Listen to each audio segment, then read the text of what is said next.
ये बात तो आप सभी लोग जानते हैं कि रूस यूक्रेन युद्ध के शुरू होने के तुरंत बाद भारत ने रूस से डिस्काउंट पर यानी कि कम कीमतों पर कच्चा सस्ता तेल खरीदना शुरू किया था। और इस कच्चे तेल का हम करते क्या थे, भारत लाते थे, उसके बाद उसे रिफाइन किया जाता था प्रोसेस के तहत, जिसमें कच्चे तेल से डीजल निकलता है, पेट्रोल निकलता है, वैक्स निकलता है, टार निकलता है, अलग अलग प्रकार के प्रोडक्ट निकलते हैं जैसे कि पॉलीथीन। ये सारी चीजें कच्चे तेल से ही निकलती हैं। और ये निकलने के बाद कुछ तो हम अपने इस्तेमाल के लिए रख लेते थे जो भारत में यूज होता है, पेट्रोल डीजल अलग अलग जगह।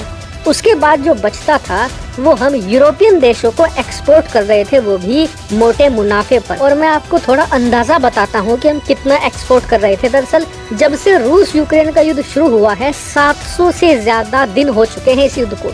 और इस दौरान भारत का यूरोप के अंदर जो डीजल का एक्सपोर्ट है, सिर्फ डीजल की बात कर रहा हूँ मैं, पेट्रोल अलग है, अलग अलग जो प्रोडक्ट निकलते हैं वो अलग हैं।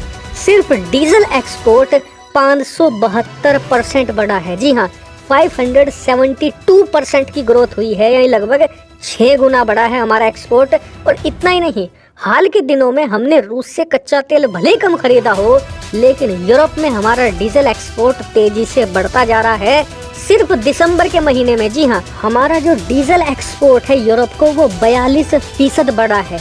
एक महीने में 42% बढ़ चुका है और हर महीने ये इसी रेट से बढ़ता जा रहा है, क्योंकि हमने पिछले 2 सालों में रूस के सस्ते कच्चे तेल का इस्तेमाल करते करते यूरोप की बहुत बड़ी मार्केट को कैप्चर कर लिया है। लेकिन अब समस्या ये है कि हमें इस मार्केट को और ज्यादा तेजी से कब्जाना है और पूरे यूरोप की ऑयल मार्केट को अपने हाथों में लेना है। और इसके लिए भारत सरकार ने एक मास्टर प्लान लागू कर दिया है, तैयार नहीं किया है, ऑलरेडी लागू करना शुरू कर दिया है। और क्या है प्लान? दरअसल भारत सरकार ने ऐलान ये किया है कि हम हर साल जितना भी कच्चा तेल रिफाइन करते हैं अपनी रिफाइनरी में, उस कैपेसिटी को हम 56 मिलियन टन पर ईयर के हिसाब से बढ़ाएंगे।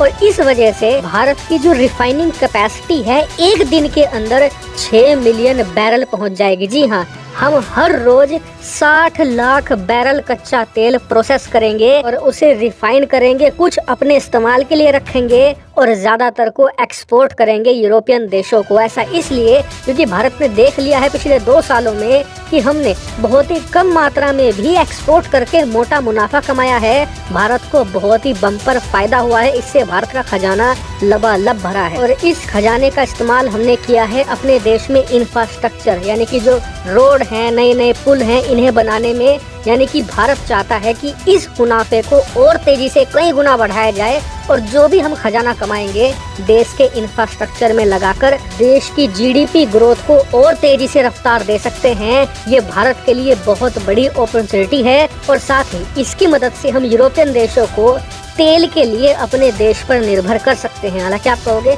यूरोपियन देश ऐसा क्यों करेंगे, उनके पास तो पैसा है, टेक्नोलॉजी है, वो खुद रिफाइन कर सकते हैं। तो ऐसा नहीं है। दरअसल आपने देखा होगा कि हाल ही के सालों में जो क्लाइमेट एक्टिविस्ट है ना, वो बहुत ही ज्यादा रेडिकल हो चुके हैं। हाल ही में आपने देखा भी होगा कि पर्यावरण कार्यकर्ता इतने ज्यादा एक्सट्रीम चले गए, दुनिया की सबसे महंगी और सबसे शानदार पेंटिंग माने जाने वाली मोनालिसा की पेंटिंग, सिर्फ आप देखिए, आपने खूब देखी होगी, ये इसके ऊपर ऑयल और पेंट फेंक दिया। हालांकि अच्छी बात ये रही कि इस पर बुलेट प्रूफ ग्लास लगा हुआ था जिससे सुरक्षित हुई, लेकिन इससे आप अंदाजा लगाइए कि वहाँ पर पर्यावरण कार्यकर्ता कितने ज्यादा रेडिकल हैं। इसी वजह से वहाँ पर रिफाइनरियाँ तेजी से बंद हो रही हैं और इसी का फायदा भारत को मिल रहा है, क्योंकि भारत ऑलरेडी दुनिया का 4था सबसे बड़ा ऑयल रिफाइनिंग करने वाला देश है। ऐसे में भारत पूरे यूरोप की जरूरतों को बहुत ही आसानी से कैरी कर सकता है और इससे मोटा बम्पर मुनाफा कमा सकता है। और साथ ही इससे भारत में लाखों की संख्या में रोजगार ऑलरेडी पैदा होता है,